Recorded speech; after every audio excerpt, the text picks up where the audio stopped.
Welcome to Navigating the Customer Experience.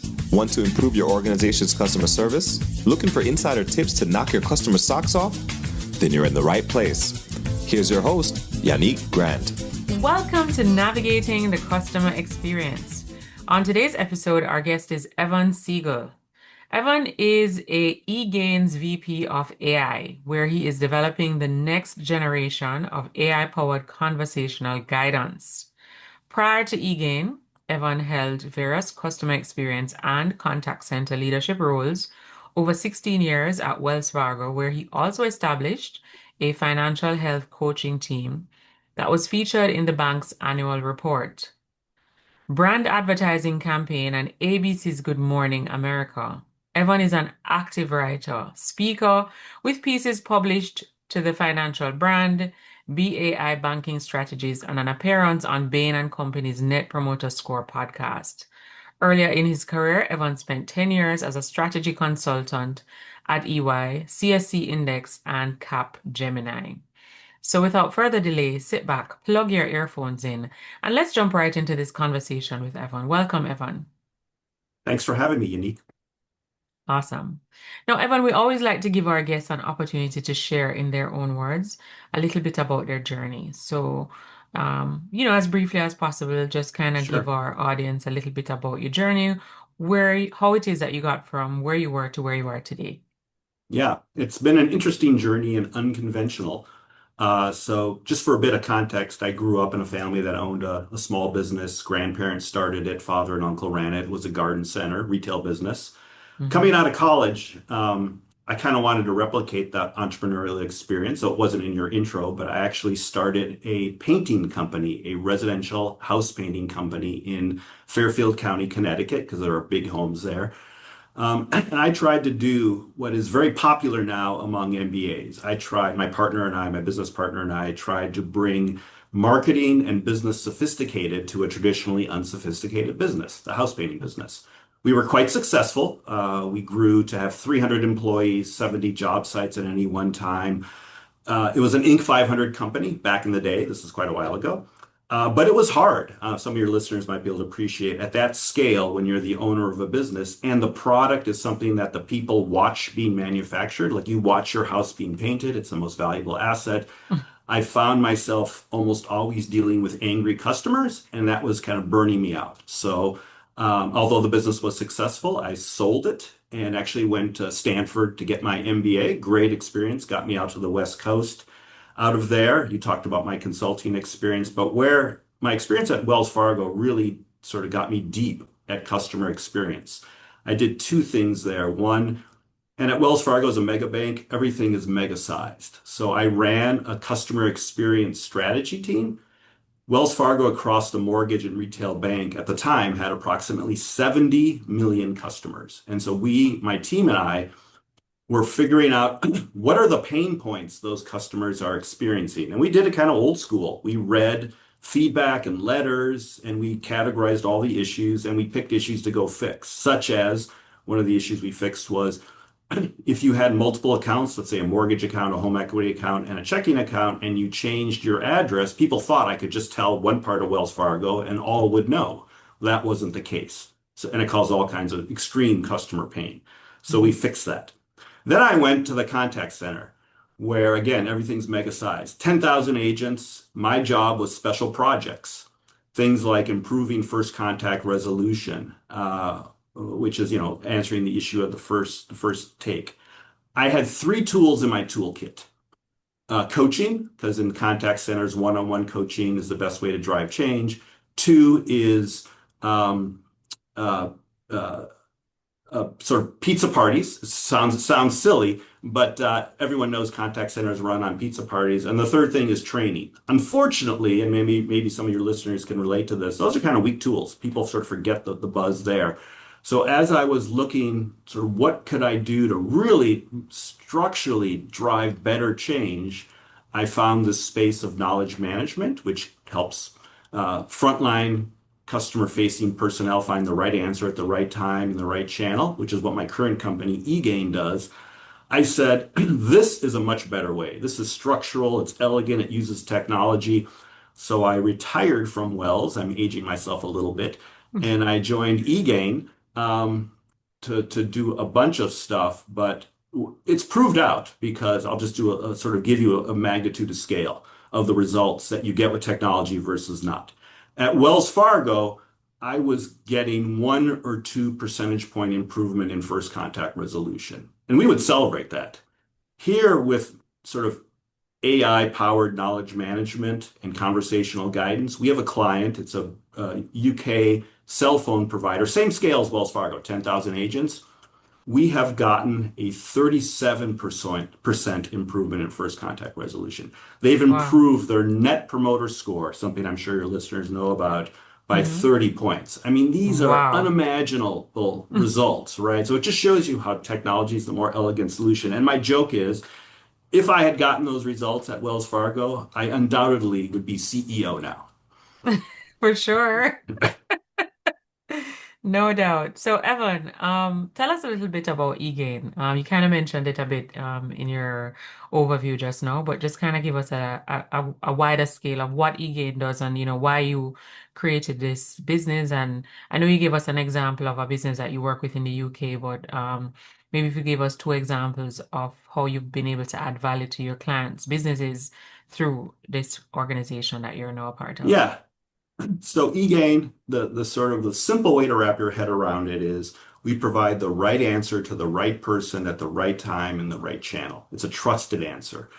And by the way, this type of a solution is even more important in the age of AI, Hmm. because people think, oh, I can just bolt AI onto my policies and procedures and I'll get an instant right answer. But in most organizations, sort of policies and procedures and write-ups, corporate know-how, there are gaps, inconsistencies, and outdated information. And AI, it's a classic garbage in, garbage out problem.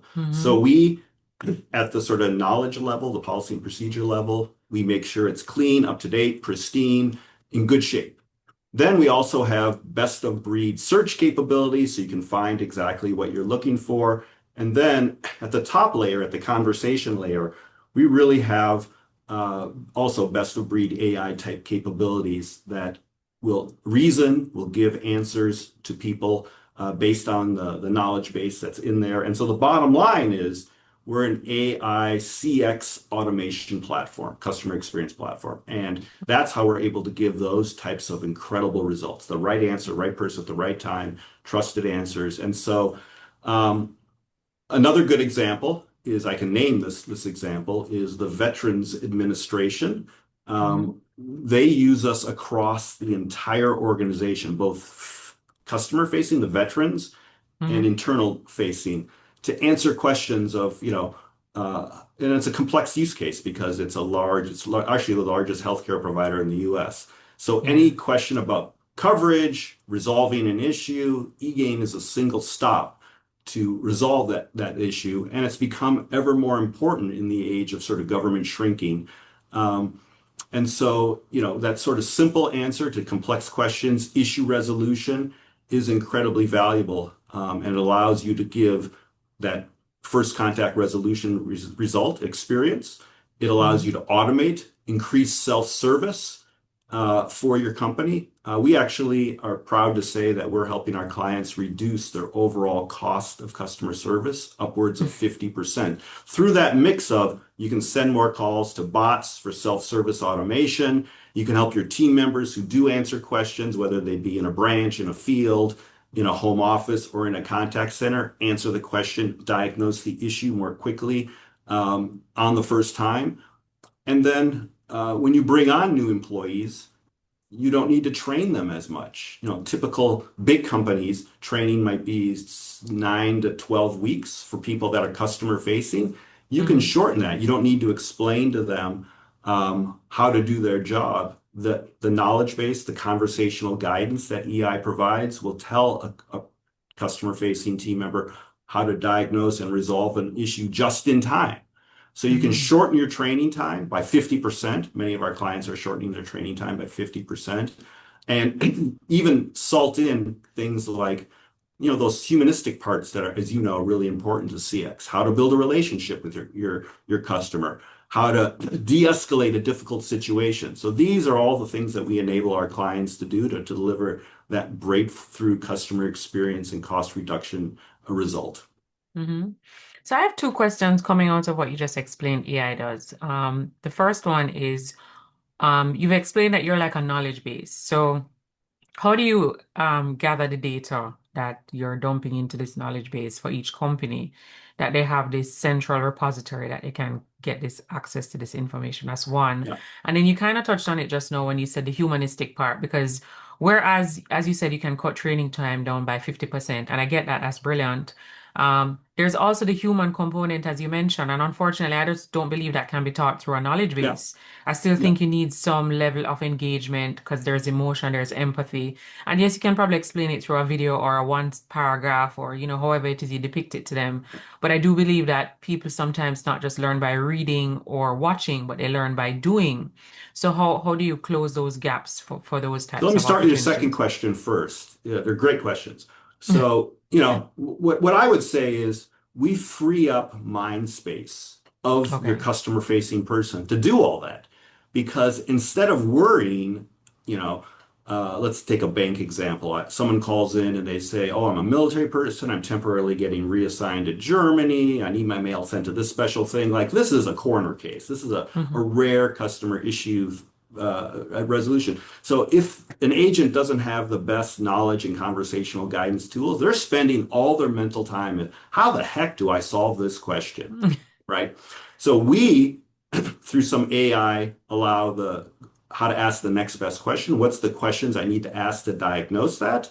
And Hmm. then tap into the policies, procedures, and guidance and walk that agent through step by step. Say this, do this, exactly what they need to resolve that issue. So Okay. because they don't need to now worry about that, they can think about all this training they've gotten. How's the weather there? Oh, I see you're in the military. My uncle was in the military. They can spend the time on that to To build build that rapport. humanistic, yeah, to build the rapport, right? Hmm. So I agree with you, but the silver bullet here is we create the mind space and the relaxation to tackle that. So your Okay. first question was, how do we build the knowledge base? Well, every company, big or small, that we work with has an existing set of knowledge. Okay. Typically, it's in something like SharePoint, it might be in Word, it might be in PDFs. Um, what we do is we analyze, or this is sort of a new approach we take. The simple rule in customer issue resolution, 80/20 rule generally applies. 20% of your policies and procedures will resolve 80% of your issues. So we will analyze through AI what are the Hmm. questions that your customers are answering, whether it's through email, through phone calls. We'll get the scripts of those, the text of those phone calls. We'll run it through our AI model, and we'll get detailed um, breakouts of what are the top issues, what are the sub issues, what issues go together. And then we use the AI capabilities within our software to write new knowledge that we'll use the existing that you have in your SharePoint, but we'll rewrite it using AI because we have best practices. What grade level does it need to be written at? Generally a lower grade level so everyone can understand it. Where does Hmm. a subheading need to be? How do you make it short and concise? Where do you put a table where it needs to be? And so that we take existing, we rewrite it to align with best practices, and we house it in our system. And then it makes it easy to consume. I'm simplifying things for your listeners, but that's the basic gist of what we do. We analyze what you Okay. have, we analyze the questions you ask, and we use AI to rewrite it to align with best practices. And we do this all, by the way, in a matter of days and weeks. It's a very fast implementation process. Perfect. All right. Well, thank you so much for sharing. That's awesome. Now, Evan, can you also share with us what's the one online resource, tool, website, or application that you absolutely cannot live without in your business? Yeah. So as I alluded to with my retirement reference, I'm in the later years of my career, and this example shows you can teach an old dog new tricks. So my new online can't live without resource is AI, ChatGPT, Claude, Perplexity. And I really use it as my personal assistant. Hmm. I'm going into a meeting with my CEO. We're going to talk strategy. I'll ask the AI to, it's all about the prompt. And I've learned over the recently here how to write really good prompts. What are some some strategic imperatives and questions that a SaaS company needs to think about. I'm writing a communication to a hot prospect at a company. I'll put in my points that I wanted to have, and I'll have the Claude write a really good draft of it, and then I'll edit it. I'm going to make a post on LinkedIn. Again, first draft is from AI. So it's really my personal assistant. I always adjust. I use it to brainstorm, to draft, and it's made me much more efficient. There's a saying here in Silicon Valley, it might be a little dated now, but I still believe it. AI is not going to replace me, but someone who knows how to use AI better than me will replace me. And so that's sort of my mantra. I want to be on the leading edge of adopting this tool because it makes me much more efficient and effective. Excellent. Very, very good point. All right, Evan, can you also share with us maybe one or two books that you've read? It could be a book that you read a very long time ago, or even one that you read recently, but it Yeah. has had a great impact on you. So I'm going to give you two. So one I read in my 20s. It almost can be cliche, but it's such a great book. I read Mhm. How to Win Friends and Influence People. Oh, that's And one of my remember, favorite books. It's yeah, one so of my favorite good. books. Yeah, and remember, I studied business at Stanford, read all thousands of business books. But what I learned out of that book is how to be an engaging conversationalist, how to ask and sincerely care about what other people are doing. I don't like to tell my own stories. I like to learn from other people. And it's stunning, unique how few people ask probing, insightful questions in a regular conversation. So, and that's helped me in business through the sales roles I've done, etc. A current book I'm reading, and I read these big historical tomes. It's a three-part, I'm in the final bit, three-part history of William Churchill, by Winston Churchill, written by William Manchester. And what I've learned from this, hero of mine, saved the Western world from the tyranny of Nazism. In the 30s, he was running around Europe saying Hitler is bad. This is, terrible. No one believed him, believe it or not. He was a lone voice, yet he was a man of convictions. He stood to his point, and that's what positioned him to be the leader during the wartime. People knew that this guy was pure and was a man of his convictions. You see how communication played in his leadership of the Western Alliance through all his great speeches and how he thought about that. And the third thing is you see how he really thought about strategy and running the war. And remember, I spent time as a strategy consultant. We're a $100 million company, so I'm involved with our CEO in setting the strategy of our company. And I really see the importance of strategy in any business in determining where you're going to place big bets, what are you going to do to grow your business, etc. So, a history Okay, book for business lessons. awesome. So we will have the two books that you've mentioned just now in the show notes of this episode for those of our listeners that would like to tap into those two awesome resources.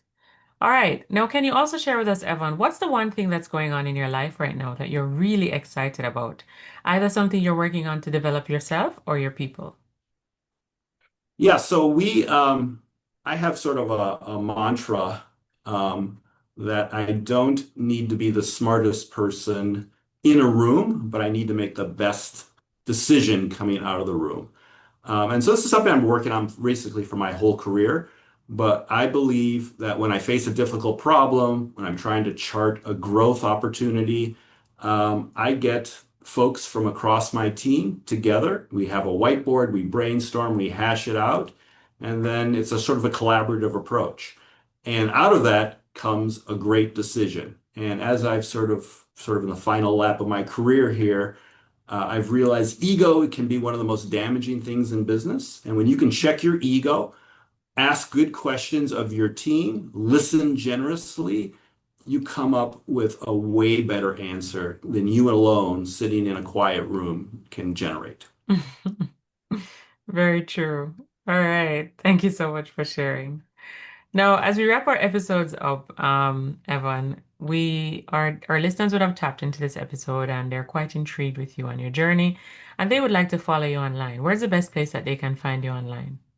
Sure. So my social media presence is on LinkedIn, Mhm. Evan Siegel at eGain. I also would love if people write to me, esiegel at egain.com. By the way, we just launched a new product. It's It's designed for smaller businesses. No contract, pennies per issue resolution. It's an AI agent for self-service, very sophisticated, has reasoning capabilities.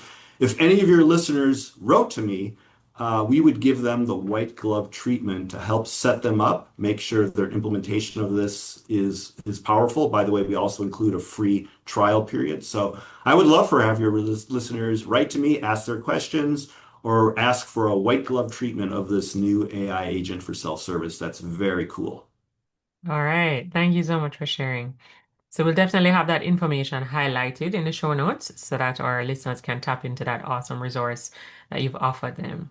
Now, before we wrap our episodes up, we also like to ask our guests, do you have a quote or a saying that during times of adversity or challenge, you'll tend to revert to this quote? If for any reason you get derailed or you get off track, the quote kind of helps to get you back on track. Do you have one of those? I do. So I have two. One I already shared, which is I don't need the smartest person in the room. I need to make the best decision. That's one. The other one, Right? which I also coach my kids with, is you miss every shot you don't take. That's true. And, in a fast-paced technology company, so I came from a big bank and then I moved to Hmm. a fast-paced technology company.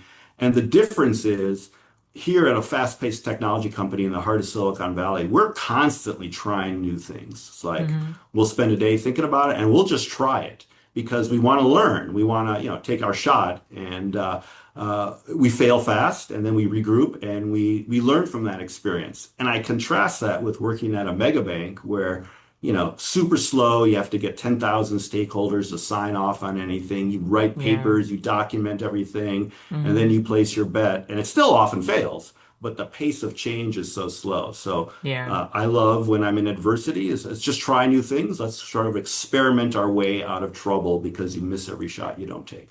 Agreed. Agreed. I love that. Awesome. Well, thank you so much, Evan, for taking time out of your very busy schedule to hop on our podcast, sharing all of these great insights about your experience at Wells Fargo as well as at eGain now, and all of the wonderful different, exercises and experiments that you're taking, and just how it is that you can use technology to really enhance the customer experience through the knowledge base as well as helping to create better issue resolution so things can be resolved quickly. I mean, at the end of the day, customers reach out to you because they have an issue. It could be to make a request or it could be to resolve something that's existing and they want it done now.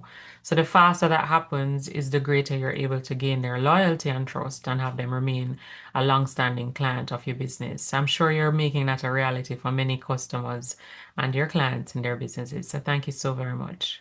Thank you for having me, and I couldn't have said it better. I enjoyed the conversation. I did too. Just want to remind our listeners that you can feel free to join our private Facebook group, Navigating the Customer Experience Community, and follow us on Twitter, X, at Navigating CX. Until next time, I'm your host, Yanique Grant. Thanks for listening. For more awesome resources to take your customer service game to another level, head over to navigatingthecustomerexperience.com. See you next time.